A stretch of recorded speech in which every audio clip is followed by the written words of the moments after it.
There's Edelman broken up, and the pass is no sign yet. Edelman comes down with a football. They're saying it's a catch. This is caught. Diggs! Sideline! Touchdown! Unbelievable! Swings it way down the field to Watkins. Sammy Watkins for the touchdown!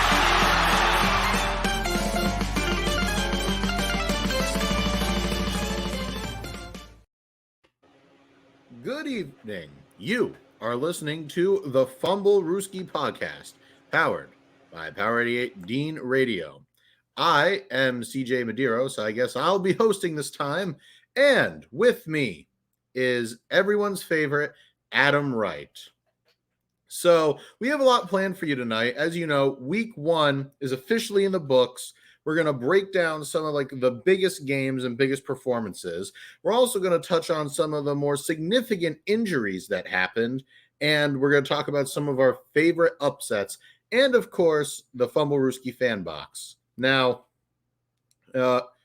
excuse me. So now we're just going to get right to it, and we are going to talk about some of the biggest games and performances. Adam, is there anything you would like to highlight? Also, you're muted. Sorry about that, CJ. Well, I'd definitely like to highlight Jamar Chase's performance. I mean, the guy practically just put the Bengals on his back during that game. And I'm trying to pull up the statistics right now.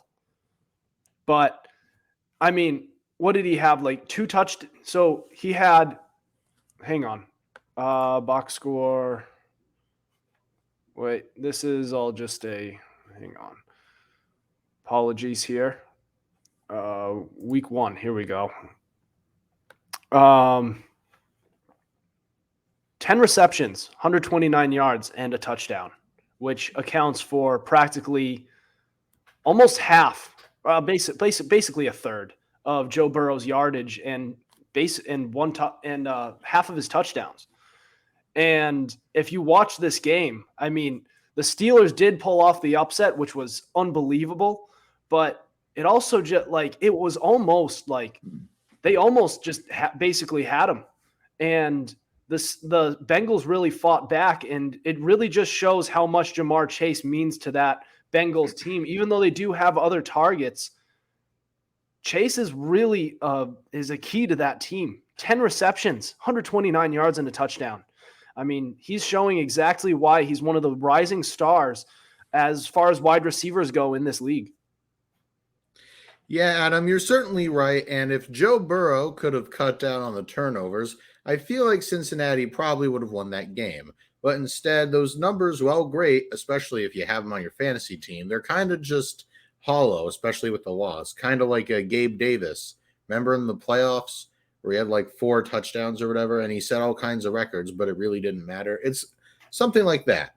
But for me, my biggest performance has to be Kansas City Chiefs quarterback Patrick Mahomes. Now, some people were all doom and gloom, like, oh no, they have no one behind Tyreek Hill. Juju is injury prone and rickety. Marquez Valdez-Scantling has butterfingers. And, and I mean, those criticisms were valid at the time, but Mahomes saw what everyone was saying and said, no Tyreek, no problem. Put up basically a 76% completion percentage, 360 yards and 5 touchdown passes on their way to obliterating the Arizona Cardinals. And Mahomes, he spread the wealth around. Kelsey got his fair share of touches. Clyde Edwards-Helaire was electric. You had guys like Mecole Hardman and Juju Smith-Schuster getting some targets as well. And even the rookie Isaiah Pacheco got in on it. So I will reiterate what I said. No Tyreek, no problem. At least not for Mahomes, as he just, like I said, rolled onto a victory. So, Adam, is there anyone else you'd like to highlight? Yeah, and there's also Jamar Chase. There's also Justin Jefferson, who had himself a game himself, 9 receptions, 184 yards, and 2 touchdowns in the 23-7 win for the Vikings over the Packers. Here's a player where they got a new head coach in Kevin O'Connell, who's been working behind, who was the offensive coordinator for last year's Rams team. And they had that one wide receiver in Cooper Kupp, who was really favored in that offensive scheme. And everyone figured, okay, here's Justin Jefferson. He's probably going to be that guy in that offense. He proved that today, over this weekend. And this is a player where he can really, he can really put the team on his back and make Kirk Cousins a lot better than he is. Yeah, Adam, you're perfectly right. And we've seen before how much an elite number 1 receiver can help even the most mediocre of quarterbacks. Certainly, but I'm sorry. I was just going to say, now, before we move on, I did want to quickly highlight one more player. Giants running back Saquon Barkley. A lot of people, myself included, said, all right, this is like the put up or shut up year for him. He's been battling injuries ever since his second season in the league, and it's time for him to, like I said, put up or shut up. And he chose the put up route with 18 rushing attempts for 164 yards, which equates to 9.1 yards a carry and a rushing touchdown, along with 6 catches for 30 yards. Now, I'm not going to say Saquon's back, but he took a massive step in the right direction against the Tennessee Titans. And, I mean, the Titans don't exactly have what you would call a poor defense. You know what I mean? They could be very deadly, and Saquon said, not today. Yeah, see, Saquon is one of those players where, I mean, he's always been injury prone, and this is that one.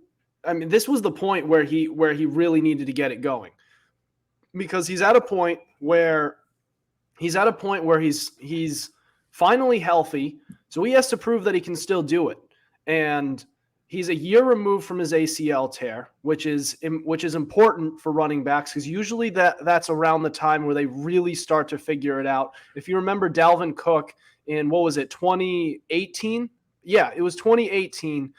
He had a bad year coming off that ACL tear, and towards the end of the year, you kind of saw some signs of a resurgence, and then the next year after that, he played well and regained his old form. This is kind of the same with Saquon Barkley, a player who's failed to stay healthy, finally is, and now we're seeing what he's really capable of. You're right, Adam. And well, we could talk about big performances all day because they were plentiful during week 1.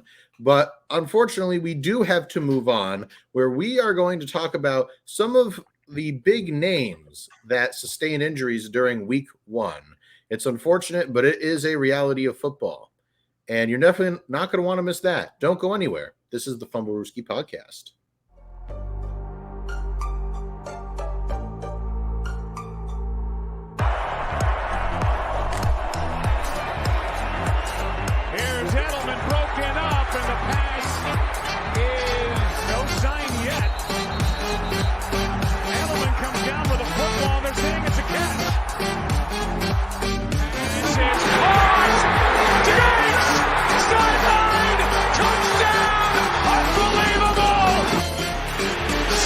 Way down the field to Watkins. Sammy Watkins for the touchdown.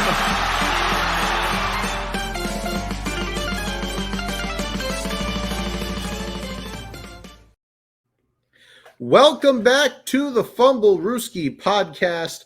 I am CJ Medieros along with Adam Wright. And oh boy, week 1, crazy week. But unfortunately, some big names got hurt. And like I said before the break, that's just one of the realities of football. Am I correct, Adam? Oh, yeah. Injuries are so much of a part of football that it's like it's unlike any other sport, and it's just tragic. That's why if your GMs are smart, they will spend a decent chunk of change on backups because you never know who's going to get hurt and when. And every year, there's always some big names that go down in week one. Adam, would you like to share one of such big names?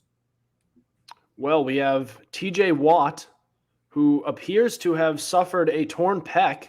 Now, I believe that it's yet to be confirmed because they're looking for a couple different opinions because they don't want to accept the fact that it appears that they don't want to accept the fact that they lost one of their best players for the year. But yeah, TJ Watt torn pec, and I believe Jamal Adams of the Seattle Seahawks he tore his ACL, didn't he? I think it's a quad tear, but still serious nonetheless. And then on top of that, Kyle Fuller, now he tore his ACL. A player who has kind of been a little bit on the decline, but a player who has potential. He's shown in the past that he can be a top corner. He's gone for the year for the Denver Broncos. And Dak Prescott, Kyle Fuller, I believe, is on the Ravens. Right. He was on the Broncos the year before, and then it was the Ravens. Correct. Yeah, because when it comes to injuries, our resident Ravens fan Justin Tucker will give you an earful.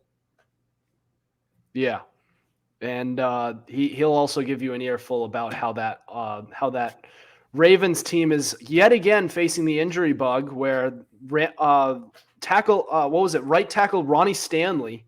No, it was left tackle Ronnie Stanley. Oh, and Jawan James, too. Jawan James. Are they both hurt? I believe so. Yeah. At least that's what Justin said to me today when I spoke to him. Yep. So there you go. Ravens, another year, another promising year that's down the drain to injuries. Yeah, not yet. It's only week one. That offensive line is suffering big time, man. Oh, it 100% is.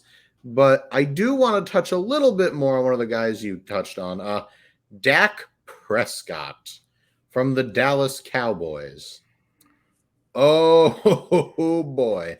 It's always interesting when a quarterback goes down because unless your name is Tom Brady or Nick Foles or like Kurt Warner, your season's over. And, we've seen it time after time after time where, when your quarterback goes down, that's a wrap on your season, basically. And Dak, he's not going to be gone for the whole year, but they did say he will be gone from 6 to 8 weeks. Yes, 6 to 8 weeks. And during that time, they had to face teams like the Rams and the Bengals and Philly, and even the Lions are somewhat decent. So I am not looking forward, if I'm a Cowboys fan, to the rest of this season because there's a very real chance you go 0-6. And they said they're not even going to try to trade for another established quarterback. They're sticking with Cooper Rush. Will that work? I don't know. And I personally don't think it will. But we'll see. And speaking of we'll see, we are going to move ahead to our next segment where Adam and I are going to talk about some of the bigger upsets that happened in week one. Oh, and believe you me, there were quite a bit. So don't go anywhere. This is the Fumblerooski podcast.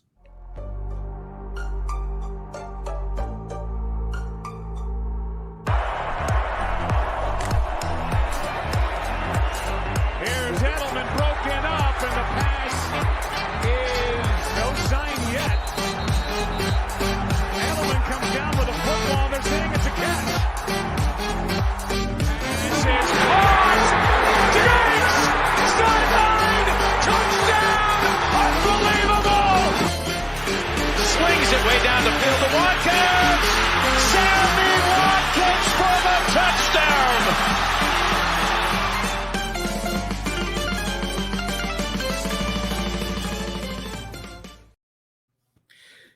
Good evening. You are still listening to the Fumblerooski podcast powered by Power 88.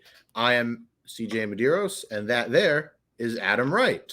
So let's, as I said before, we're going to talk about some upsets. And, upsets are an interesting thing in football. You think a team has a 100% chance at victory, and then they lose. And honestly, upsets are one of the wonders of sports. unless you are the team being upset. So, Adam, what was your biggest upset from last week of football? So I have a feeling I know which one you're going to pick.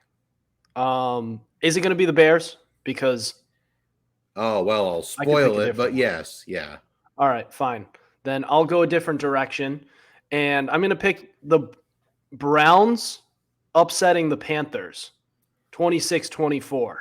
Now, a lot of people are going to say that the Panthers aren't going to be that good of a team and they're not going to the playoffs. That might be true, but I think they're going to be a competitive team this year. At least they have the makings to be. They have a defense that's among the best in the league. They have a wide receiving core that's among the best in the league, and they have a running back who, when he's healthy, is again one of the best in the league. And their offensive line is improving. And they add on to that, they brought in a quarterback who should be able to hold down the fort over there in Baker Mayfield. So there's no reason why the Browns should be able to pull off this upset. There should not they have a good roster as well, but they have Jacoby Brissett at the helm, and he's okay, but like Baker Mayfield's the number 1 overall pick at one point, and he was able to lead the Browns to a playoff they did get a playoff victory and to a playoff berth, and very nearly beat the Chiefs that year. Now they couldn't do it because they just couldn't do it. But the only reason they were almost able to was because Patrick Mahomes got hurt in that game, but almost did that. And so you would expect the Panthers to come out and win this game. They did not. They lost 26-24, and they made it a close game. It was not that close of a game for most of the contest, but I mean, this is a game that I believe they should have won, and they didn't. So, I mean, yeah, that's definitely one that jumped out to me. Yeah, that was a stunning upset, to say the least. But there is one that, I mean, no matter like where you stand on the football spectrum, that you probably didn't see coming, and that is the Chicago Bears upsetting the San Francisco 49ers. Now, if you are a football fan, you've probably heard the Niners fans talking insane amounts of trash, like, Trey Lance, he's so good, 3rd overall pick, baby, here we come, Super Bowl. How'd that work out, dare I ask? That's a rhetorical question. It, in fact, did not. And I'll admit, there was a weather game. Rain was pouring down, and everyone and their mother knows, especially in football, rain is the great equalizer. And the 49ers came out and literally lost 19-10 to the Bears. I cannot stress this enough. They lost to the Bears. Justin Fields, because it was a raining game, he didn't put up the flashiest of numbers, but he did have 121 passing yards, 2 touchdowns, and a pick, which for like the downpour that it was really not that bad. And who could forget Trey Lance, who went 13 of 28, 164 yards, no touchdowns, and an interception. That's just really not, just plain and simple, not what you want from, like the quarterback that you said was going to be like the biggest thing. And I know, like I said, it's a rain game and maybe you count that out, but a loss to the Bears to start out your season is far from ideal. Adam? Yeah, I mean, it would be one thing to say for it to be a competitive game, and it kind of was, but it would be one thing for Trey Lance to at least show some flashes, because a lot of people believe he can play. But it would be one thing that he shows some flashes, he plays decently, but the weather's clearly affecting him. That's kind of not really what happened. He had a the way he played, it feels like he would have played that poorly, even in good weather. So it was, especially when it's against the Bears. I mean, that Bears team doesn't have much left on that defense. So it's just not a good look for the 49ers, but an encouraging sign for Justin Hill and our old co-host Justin Hill. An accidental shout out for Justin Fields and that Bears team. Rain's a great equalizer, but a win's a win at the end of the day. Well, you are 100% correct, Adam. And unfortunately, we are going to have to move on. But what we will do next is talk about our Fumblerooski fantasy fix. So, yeah, you're definitely not going to want to miss that, especially if you're in one of our listener leagues. So don't go anywhere, because this is the Fumblerooski podcast.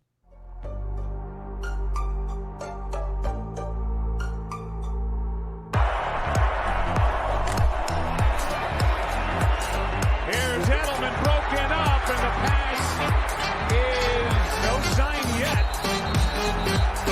Edelman comes down with a football. They're saying it's a catch. It's caught. Diggs! Sideline! Touchdown! Unbelievable!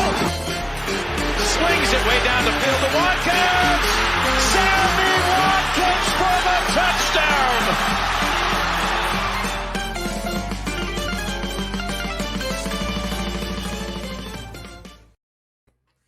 Welcome back. This is the Fumblerooski podcast. I am CJ Medieros, along with Adam Wright. And right now, as you know, we're trying to delve into fantasy, and therefore this is going to be what I believe is the second installment of the Fumblerooski Fantasy Fix. Adam, would you like to do the honors? All right, guys. So I'm going to mention all of the final scores. I'm going to start with our Grand Prize League, and then we are going to go into our Fumblerooski Listener League and name all of the scores, and then we'll give a little PSA just to give a little bit of just some sort of fantasy football advice for you guys. In the future, we're going to do some stardom, situm, and streamers. Some waiver wire pickups and streamers. For you guys to pick up, but today we weren't able to get our episode out until Wednesday this week. So obviously that's usually when the you guys' waiver period is over. So this week we're going to just stick to the scores in a fantasy PSA. But for our first score in the Grand Prize League, it was me who beat Grayson Mortimer 91-89. And then it was Patrick Williver who beat Aaron Wise. Actually, no. Aaron Wise beat Patrick Williver 112-108.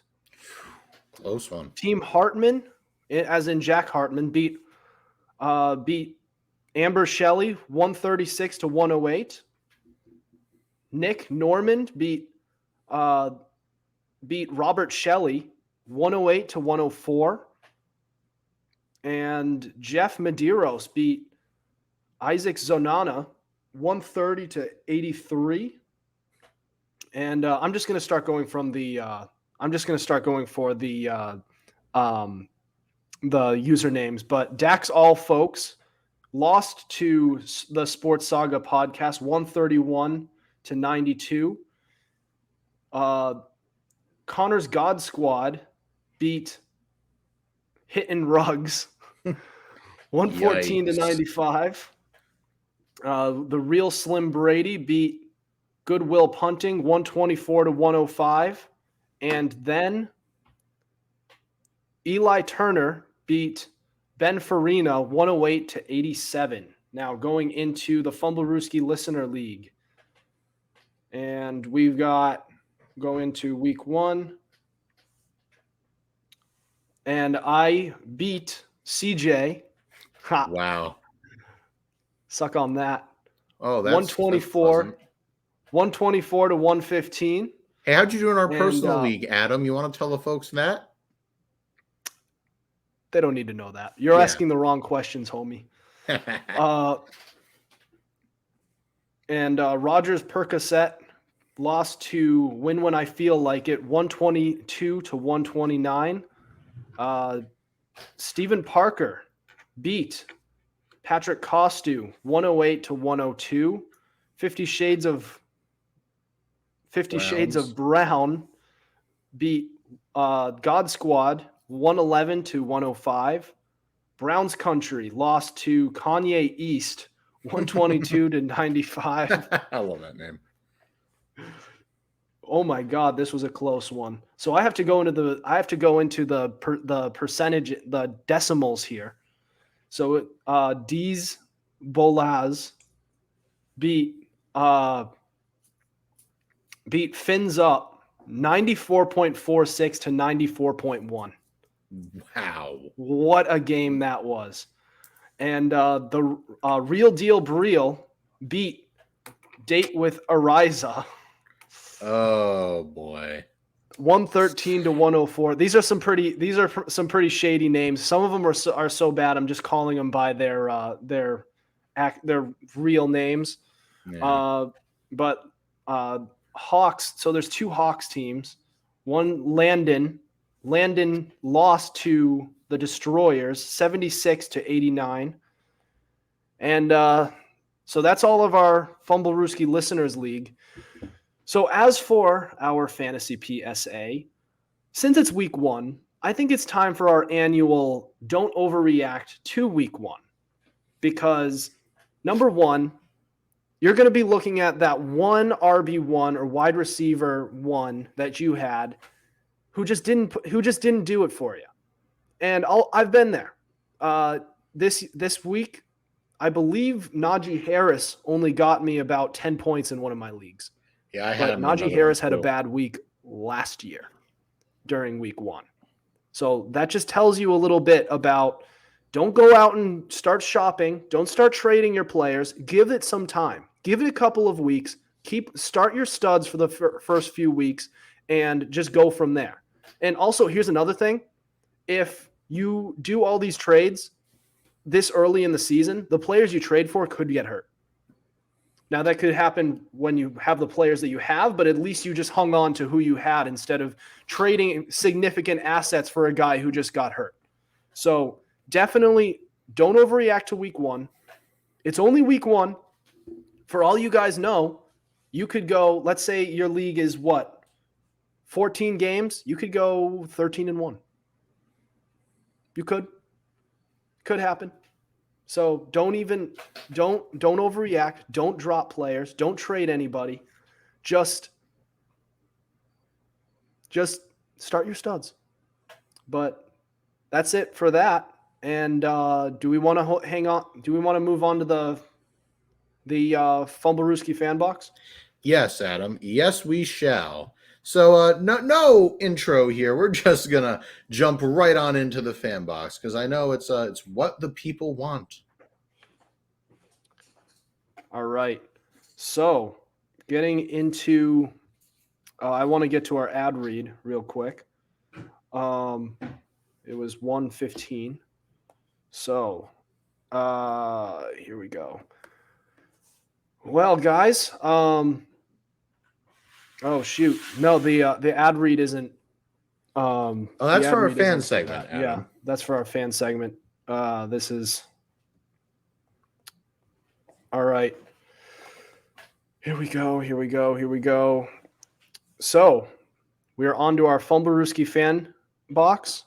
We post a question filter on our Instagram every Monday, and you can respond with hot takes, questions, and more, and we will discuss it and give you a shout out on our podcast. Respond to next week's fan box question to be featured on our show. So the question of the week was, which team or player put up the most surprising week 1 performance?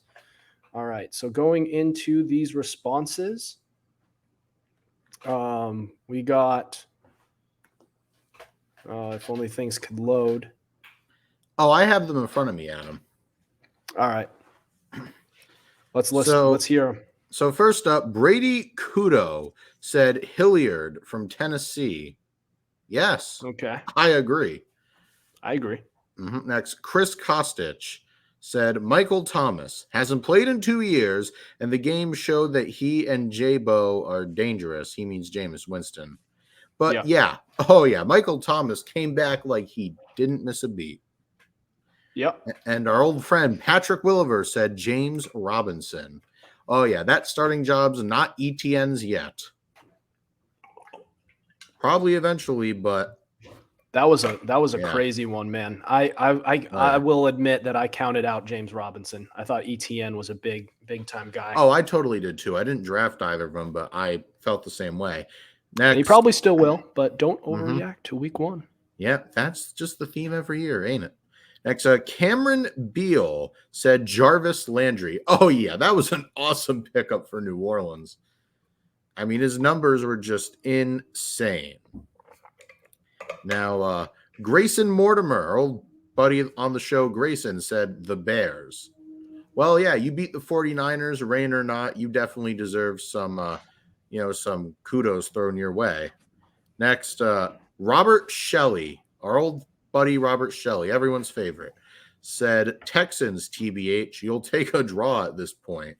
I don't think anyone was expecting, the Texans Colts game to be competitive, but they did it. The Texans are like that thorn in your side you just can't get rid of. And believe me, they could knock a few teams down this year, I think. Next, Cash Withers had 2 responses, the Giants and the Bears. Oh, yeah, 2 teams that pulled off major upsets. I could totally see his logic.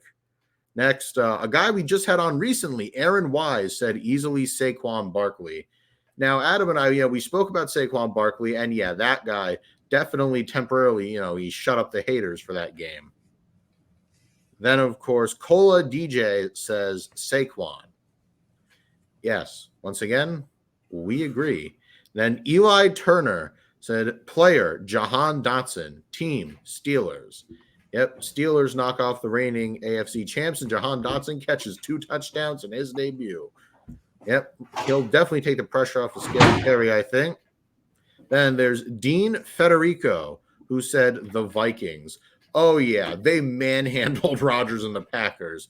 They totally stifled that air attack, and, yep, that's going to be – yeah, I was shocked. Hey, but I had Justin Jefferson in my fantasy league, so all was well.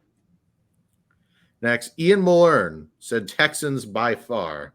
Yeah, we touched on that and how no one expected that to be competitive. But hey, Shelley was right from earlier. You will take a draw. And Ian is right as well. Connor Fallon, the Bears in the swamps of Soldier Field. Yeah, that level of downpour with that terrible field, that can throw anyone off their game. Next up, Zachary Stilson said Duvernay, which he means the Ravens receiver Devin Duvernay, who I believe caught 2 touchdowns. And for like the 3 people that started him in fantasy, I salute you. Next, Secret Weapon Consulting, a good friend of the show, says, gotta say, the Bears. Oh, yeah. Weather. Bears beat the Niners. Oh, yeah. Weather and Justin Fields. Mm-hmm. And the terrible turf. But that's a story for another day.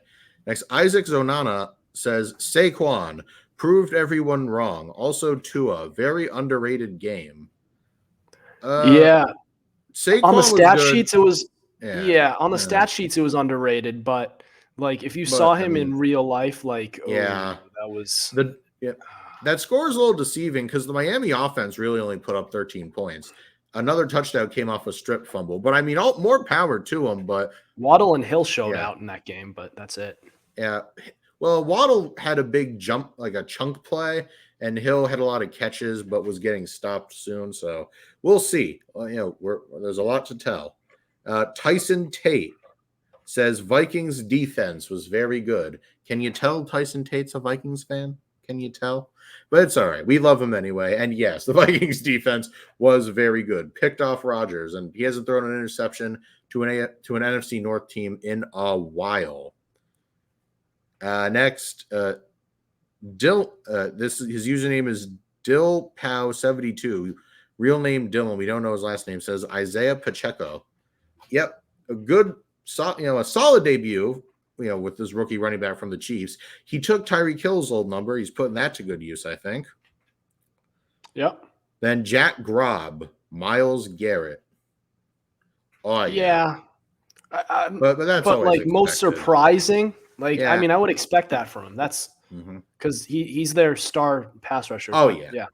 Leo Koivu says Chase from Bengals. Hey, the Bengals didn't win, but Chase showed up and showed out. Yeah, and that I did mention that as a great performance, but that was I don't know if I'm surprised. Are you surprised by that? Because Not really. I wouldn't say I expect it, but I also am not surprised because Yeah. I mean he's one of the better receivers in the game. Next, Jack Breel, Dotson or Thomas, as in Jahan Dotson or Michael Thomas. We touched on them both, and both are valid. Next, Derek Cool, real talk. The Patriots look lost and surprised in a bad way. Please don't make me relive that game as a Pats fan. Moving on. Yeah, we can just good take, but Joseph Sottil said the Giants. Yes. Oh, yeah. Once again, they went into Tennessee and beat the Titans. Can't get much better than that. Luke Banning said Jahan Dotson. I'm starting to think we have a favorite here. I know, like, whichever team Washington plays in week 2 will definitely have him on their radar. He'll be on some fantasy rosters too. Oh, absolutely. If he wasn't already. Next, Jad Noaman said Lamar and the Ravens in general. I mean, they were playing the Jets, but still, it's good to see that Lamar's back and healthy, I would say. Oh, yeah. Next, Cash Drazen said Ernest Jones, who I believe is a linebacker from the Rams. I believe so. Yeah, but yeah. I mean, the Rams got thumped, but he certainly had a good game. Next, Daniel Blasiak said, Jefferson saved my fantasy team from the jaws of defeat. Once again, we're not surprised that Justin Jefferson did well, but still, that it was a performance worth mentioning as he obliterated that Green Bay secondary. I mean, that was incredible. I do have Ernest Jones' stats from that game. He had 1 forced fumble, and he had 5 solo tackles. So, hey, that's pretty good. Especially he had quite the game. Yep. Yeah. And that's and that actually is our fan box. We are all wrapped up from that. So yeah, that'll do it for us tonight. Thanks for listening to us. Be sure to tune in to us live Tuesdays at 7:30 on Twitter and Facebook and YouTube. Be sure to subscribe to our YouTube channel. We also have all our podcast episodes available on Spotify, Spreaker, Apple Podcasts, iHeartRadio, Google Podcasts, and so much more. Also, be sure to follow our Instagram page at Fumblerooski_podcast to keep up with our podcast and the latest coverage on the NFL. Otherwise, we'll see you next week. Over and out.